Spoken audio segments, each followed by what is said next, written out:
but in case you haven't seen it, here she is in all her glory, just as you go. Go front to back through hole number 2.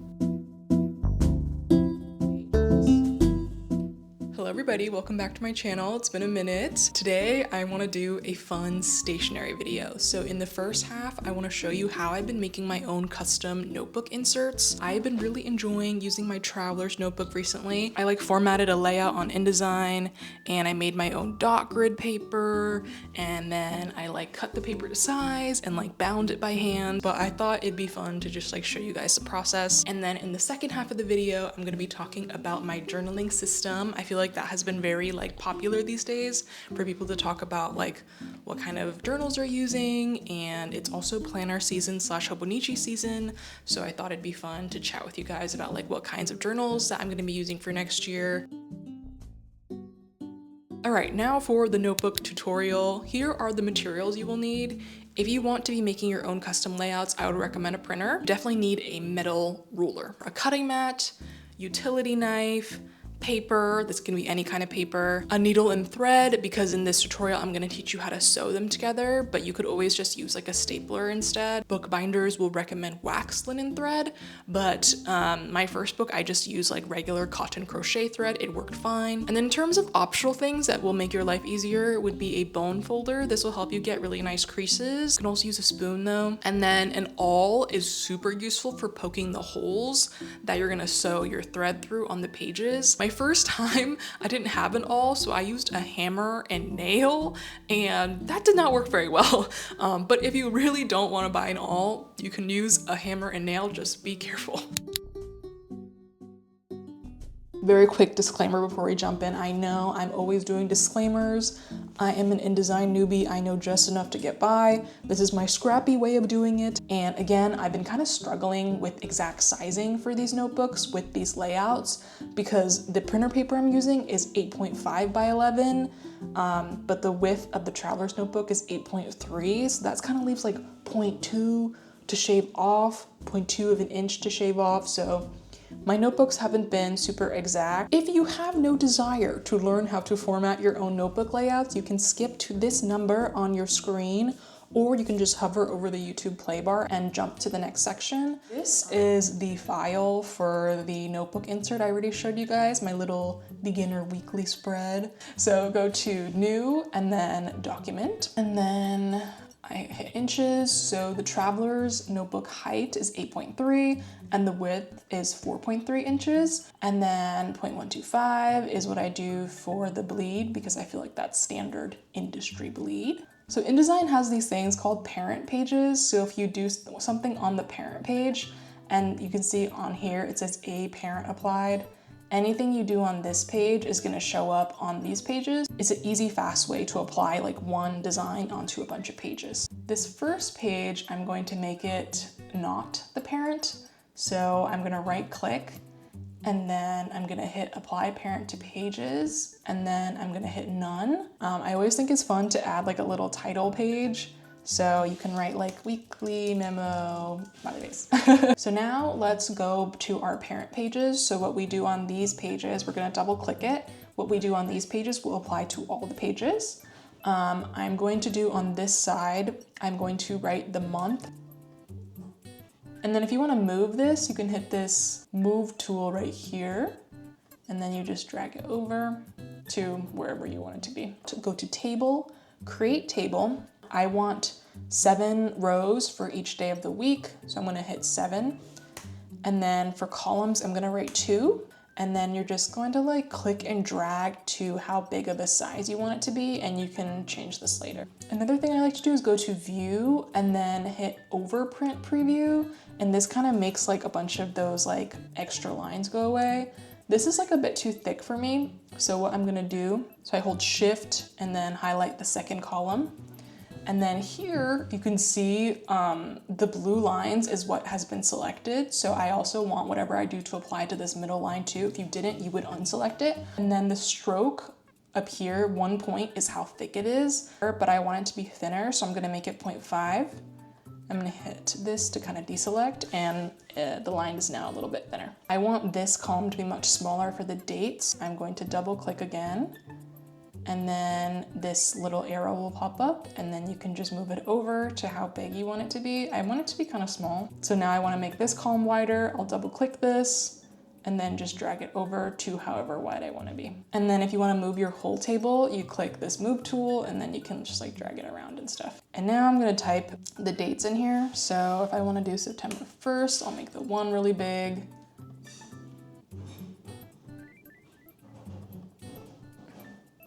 Okay, now it's in the center, yay.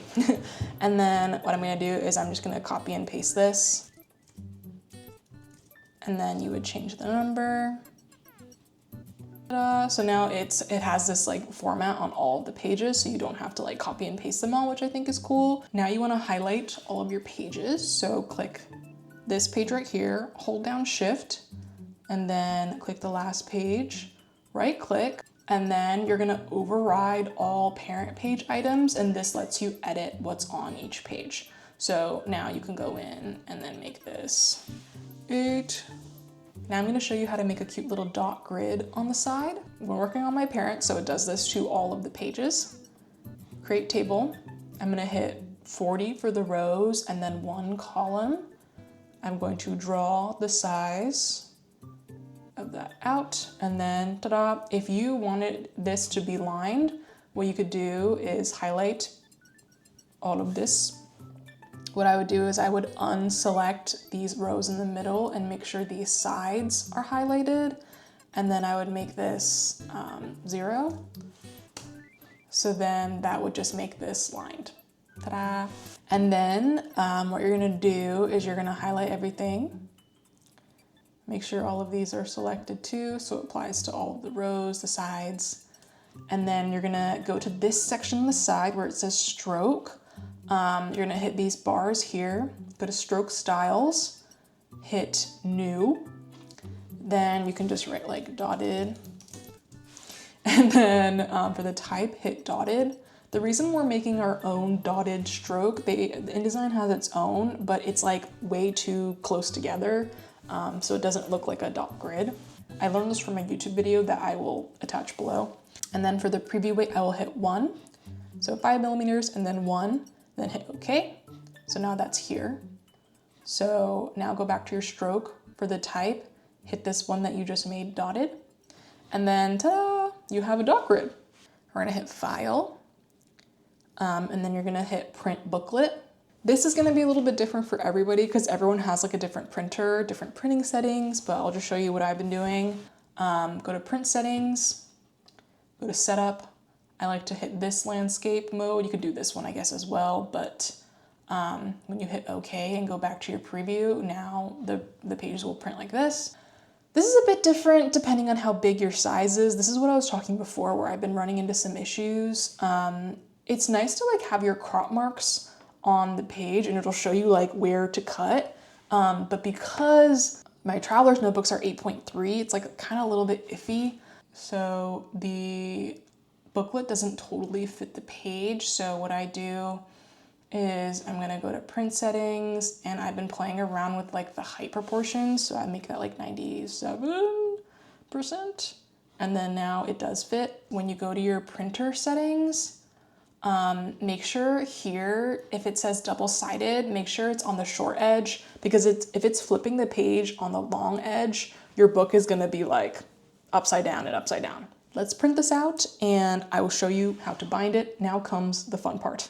Brief little interlude in the video to thank today's sponsor, which is Squarespace. You guys already know Squarespace can help you build a really gorgeous website. I have my art portfolio on Squarespace, and I just feel like Squarespace makes my artwork look really, really nice. You can play around with the margins of the layout, the columns. Squarespace just like has really great UI, UX, so it's just like a very pleasant experience to use. They also have a fluid engine, so it's really easy to like click and drag stuff around. Squarespace also has invoicing features now that I think is really cool. You can choose like project proposals, an actual invoice, an estimate, and you can just like draft that on Squarespace and send it to people. So it's really nice. Like if you are a freelancer, you do client work, go to squarespace.com for a free trial. And then when you're ready to launch, go to squarespace.com/MeganWang for 10% off your first purchase of a website or domain. Thank you so much, Squarespace. And let's return to the video.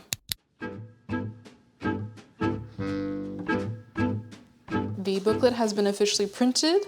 I did make a mistake, just to admit to everybody that, you know, I do be making mistakes.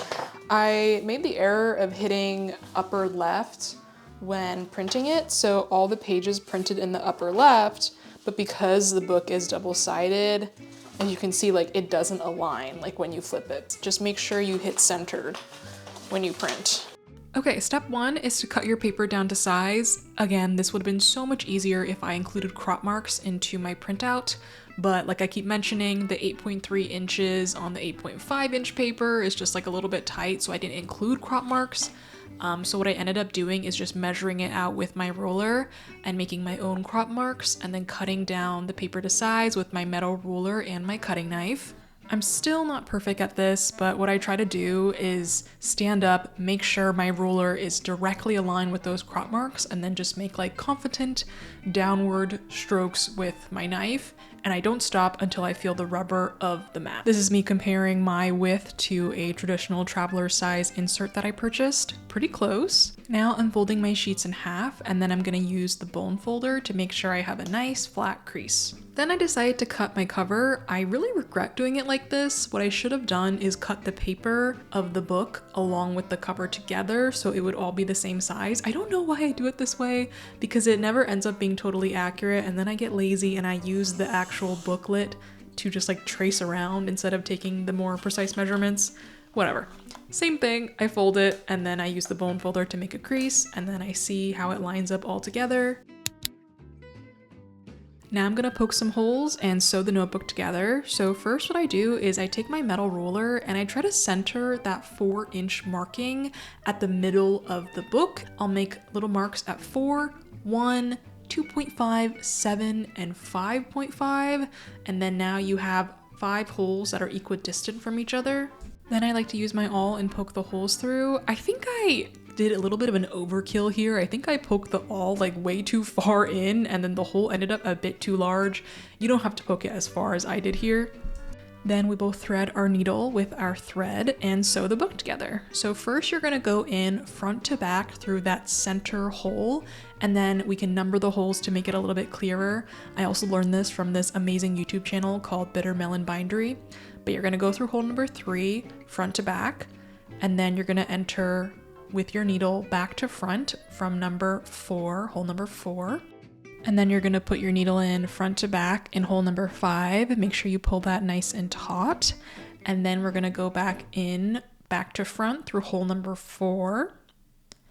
And then you're gonna skip hole number 3 and then go straight in to hole number 2. Then go back to front through hole number 1. Go front to back through hole number 2 again. And then you're going to bring it all together and go back to front from your center hole, hole number 3. And then you're done. All you have to do is tie it up together and then trim off the excess. And now for the finishing touches, we are going to trim off the excess here of our notebooks. So just make sure that your notebook is aligned with the lines on your cutting mat, so it's straight and you're not trimming off the excess in like a lopsided manner. And hold down your ruler very firmly and make very confident but light-ish strokes down the cover like you see me doing here. And slowly you will start to shave off those pieces. And as long as you keep a very firm hand on the ruler, you should be fine and you'll make a really nice cut. But this did take me a few tries to get right. And then you have a perfectly flush end. It's definitely not perfect. I think I would have made much more precise cuts if I left myself those crop marks, but it's still really cute, and there's just something so rewarding about making something on your own. And yeah, all done. Yeah, so let's start with my hobonichi. This is my second year using a hobonichi techo. I was using the hobonichi cousin last year, and I really liked it. My issue was that it was just too big, and I really felt like I was kind of pressuring myself to fill in the pages. So yeah, I downgraded to the smaller size, and this has been the perfect size. I love working here. I find that I really like the ritual of daily journaling.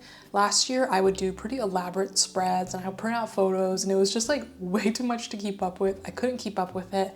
But this year I'm doing it in a lot more of like a pressure-free way. I have like a cute sticker here, I have a little cover. So here's kind of like an idea of what, I like cut up my notepad to cover up some stuff, but here's an idea of like what a spread was looking like when I was like trying a little bit more and doing drawings, and I was enjoying that for a bit, just like putting in some stickers and washi. But yeah, I enjoyed doing this for a bit, but then I decided to just like take it more minimal. So I'll probably blur this, but you get the idea. It's just like, I just write and then I just write some highlights up here and then I put a box around it. So it's just really simple. I just like write what I did that day, and it's just been like very, very fun. For some reason, I had this idea a few weeks ago that like I needed to like pare down my system, and I was like, I think I can do everything in my travelers, and I could eliminate the hobonichi by just like using a weekly spread like this and then just memory keeping here and then just writing a little bit what I did that day, because I was thinking like I don't really need all of this space. And I know that's what some people use their hobonichi weeks for, as well as the traveler's weekly insert. That was kind of the reason actually why I made a little weekly spread. I wanted to experiment to see if I liked it. After my experiment, I realized I do not like memory keeping in the weekly format.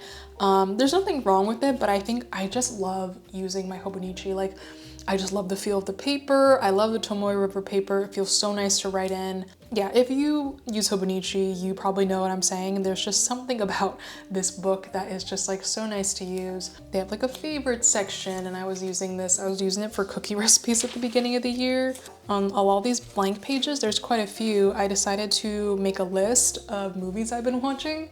I don't have a letterbox or anything. I don't really want another app, so I thought it'd be fun to just like keep a record here in the hobonichi. And because it's like such a nice way to see what I did in 1 year through one book, it'll be nice to flip back and see the record of these movies that I watched. And then also there's a section called My 100, and then in the back here, I've just been keeping track of all the books I've read, and then books that I like a lot, I put a little highlight next to it. So I just think it's like a fun book, and I feel very silly for thinking that I could go next year without this thing, because after my experiment, I realized like I like using this so much. So I will be getting another Techo original. I won't be getting anything else from the sale because while I do love hobonichi a lot, they are quite expensive. So to get another one of these, I would have to spend around $40, I believe, with shipping. So if I were to get a cover, that would just be way too much. And I kind of like having this show, and I like putting stickers on it and stuff. So moving along, this is my Traveler's Notebook. So this one, because it is, if you have no idea what Travelers is, it's a Japanese company. I think that it's the same one as Midori, but they've like split off into separate divisions. Yeah, it's basically this like leather-bound journal system where you can have multiple different kinds of inserts and you can really customize it. And when you're done, you can remove the inserts and just like keep going. Yeah, this was my Taiwan journal that I posted a reel about it, but in case you haven't seen it, here she is in all her glory. I had so much fun travel journaling. So that's the original reason why I bought my Traveler's Notebook. Obviously I wanted to travel with it, but because I haven't been doing much traveling this year, I just like wasn't using my TN as much. But anyways, I used to just have this one notebook in here, plus this plastic insert where I put washi tape and stickers. But because, you know, I haven't been going on a trip, this has been my current setup. So I have this like cute little card from Boston General Store when I went. I love this store. I had so much fun there. They have a great selection. And then I also just keep some washi tapes. This is the insert that I made recently. This is when I learned that like the book I made was like too narrow. I originally, like I said before, I wanted to use this insert as like a replacement for my hobonichi, but then I kind of realized like, I don't want to do that. I love my hobonichi. And then so I started using it as a planner, just like writing out what the task I need to do that day. Because back in college, I was really into the weekly spreads. I would get the Muji planners, which I highly recommend. If you need a good planner, you don't want to spend a lot of money because hobonichi is so expensive, I would recommend getting a Muji planner because they're pretty affordable and they work great. Anyways, I was very familiar with this weekly spread, so I was like, why don't I try planning in here? Because ever since I graduated, I've been using Notion, and that system just works really well for me. So because it works so well, I just found it so redundant. I kept on wanting to go back on my Notion to reference the monthly calendar. And so I got the idea of having it be a gratitude journal. So every day I just write what I'm grateful for. And I have been, like I mentioned before, I've been having a really hard time this year with my injury. I've been injured for like almost 6 months, and it's been really impacting my mental health. I got the idea of just doing some gratitude journaling, and not in like a toxic positivity way. I'm still letting myself, feel sad and all that, but I found it does cheer me up a lot when I just like write about some things I'm grateful for every morning. And I read it does improve like resiliency, and I feel like that's what I need right now when I'm going through a hard time. So yeah, I've been liking it, and it's been working really well for me. Every morning I wake up, I write a little bit, and it's really easy to keep up with because I'm just writing a little bit. So yeah, I'd recommend trying that if you want to add some, if you need some light in your life and you're going through a hard time too. Also on this side, I didn't really know what to do. I tried to write like, oh, focus on this week, but it's just redundant, so I'm not really using this anymore. I did make a little habit tracker here, and that's been kind of fun. My first week I had more things, but I just decided to track veggies and vitamins. And it's been kind of fun. And then I did a screen time tracker here, but I haven't really been keeping up with that. This next one is my therapy notebook. I will not show you in here because it's very, very personal, but it is Tomo River paper. I bought this insert from Travelers, and it's taking me forever to get through because the pages are so thin, and there's like over 100 pages in here. So this one I have been using for quite a long time. And then this is the first insert I ever made. The ends, like I showed you before, are quite jagged, but it's fun. I use it as like, this is kind of like my dump book. Yeah, I was like, oh, I need to reorder these things, so I wrote that here. This is basically like my scrap paper slash work notes. So while I was on the train, on the Amtrak, I was thinking of like memo pad designs, so I was glad I had some scrap paper to do that in, and I didn't have to do that in like my memory keeping one. And yeah, it's been working really well. I like the system a lot, and I'm really glad I found a way to integrate my Traveler's notebook back into my life. Going into next year, I think I'm gonna keep it like this because it just works really well. And then I want to show you a new addition to my system. So Paper Republic very, very kindly gifted me their Grand Voyager. I admit, I'm very regretful of the color I chose. I wish I got the olive color or the blue color or the brown color or any other color than the one I got. For some reason, I'm just really drawn to black leather. So I was like, oh, I really like how the black looks. But I literally have a black Traveler's notebook, so I just wish I got a different one. I will say, comparing these two, this one I think I just reach for a lot, but I don't like the leather as much as the leather on the Paper Republic journals. These also age really beautifully, so I don't know. I feel like I like them for different purposes. Right now, I haven't fully moved into here because I'm waiting to finish some notebooks I already have, but I eventually want to put my diary in here. The diary I have now is this is my current diary. I took a photo of Rover and Cosmo, and I used laminating paper. And this craft paper is actually paper I got like in the trash. So I just like recycled it by making a little cover for my Midori journal. But yeah, this is like my diary, and this doesn't fit in here because Paper Republic sizes are proprietary, so it sticks out a bit. So I'm gonna wait till I finish this. But yeah, that's my system. I hope you enjoyed. Please let me know what you guys have been using in your journal systems. I would love to hear it. I would also love to know if you got anything from the Hobonichi drop. They almost got me with some of those covers. Alrighty, and that is the video. I hope you enjoyed watching. Also, before we go, major shout out to my patrons.